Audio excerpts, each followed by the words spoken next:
Je m'appelle Mehdi Étienne Chalmers. J'écris de la poésie depuis mon adolescence. J'ai écrit quelques recueils depuis 2014. Jaillir la solution et à partir du mensonge. Et mon dernier recueil s'appelle Mer libre et autres lieux imaginaires, qui est sorti en 2019 au temps des cerises. C'est un long poème fleuve qui a un parcours en fait à travers la ville, son histoire, ses violences et ses luttes.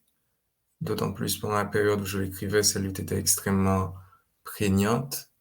Euh, c'est aussi un dialogue avec les phares, les grands auteurs de la littérature haïtienne et mondiale qui m'ont marqué. Donc oui, c'est peut-être mon poème le plus personnel.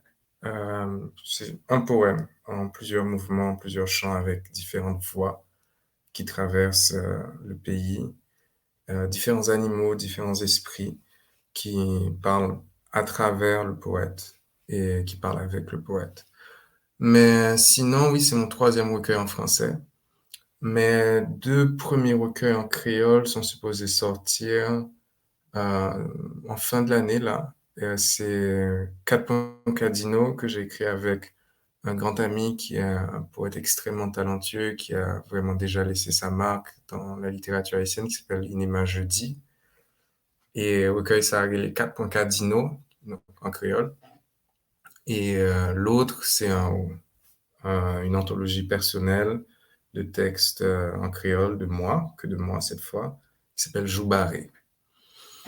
Donc, mon troisième recueil qui est sorti il y a 2 ans, et puis le quatrième et le cinquième, dont un à quatre mains qui sont supposés sortir à la fin de l'année. Donc ça, c'est Mer libre et autres lieux imaginaires. C'est publié avec Le Temps des Cerises, qui est une maison d'édition française, qui a une longue histoire avec la poésie haïtienne, et avec la littérature haïtienne en général. Ils ont publié, je crois que c'est les premiers à publier euh, Gouverneur de la Rosée. Ils publient pas mal de poètes d'Amérique latine. Ils ont publié Lionel Trouillot, ils ont publié Jeudi Nema, dont je parlais tout à l'heure, et puis ils ont aussi publié Faubert Bolivar, qui est un poète, romancier, homme de théâtre, dramaturge.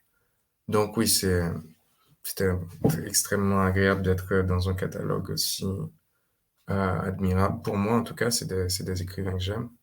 Mon livre, Mer libre et autres lieux imaginaires, c'est, ça parle de l'histoire d'Haïti, ça parle de la ville comme personnage aussi, comme personnage qui fait naître les gens, qui leur parle, qui les fait souffrir, qui souffre par eux aussi.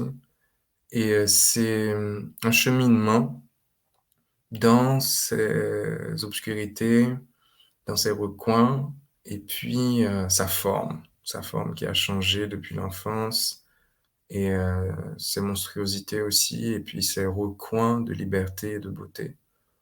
Donc, bon, c'est difficile à résumer. Et, c'est vraiment des scènes, des pièces et des regards sous différents angles.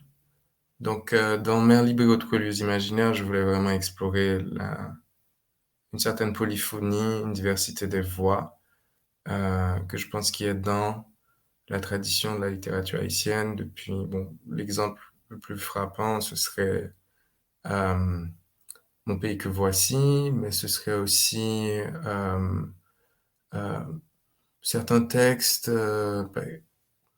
donc Les Dix du Fou de Lille de Trouillot, par exemple, sont un autre bon exemple de texte polyphonique comme ça. Et il y en a d'innombrables en fait. René Philoctète aussi est dans une tradition qui m'a influencé. Après, il y a des grands écrivains étrangers qui ont marqué mon écriture, avec lesquels je voulais être en dialogue aussi.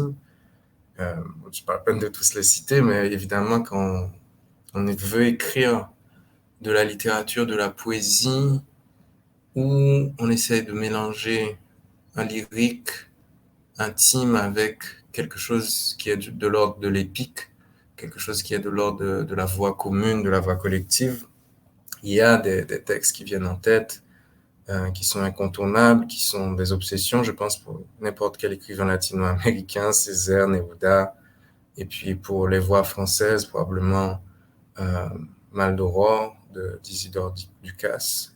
Euh, donc des sommets, des sommités incontournables, inatteignables, mais qui sont quand même ceux avec quoi on essaie de parler, avec quoi on parle quand on essaie d'écrire de la poésie contemporaine, ce qu'on essaie de faire, ce qu'on essaie d'atteindre. Voilà.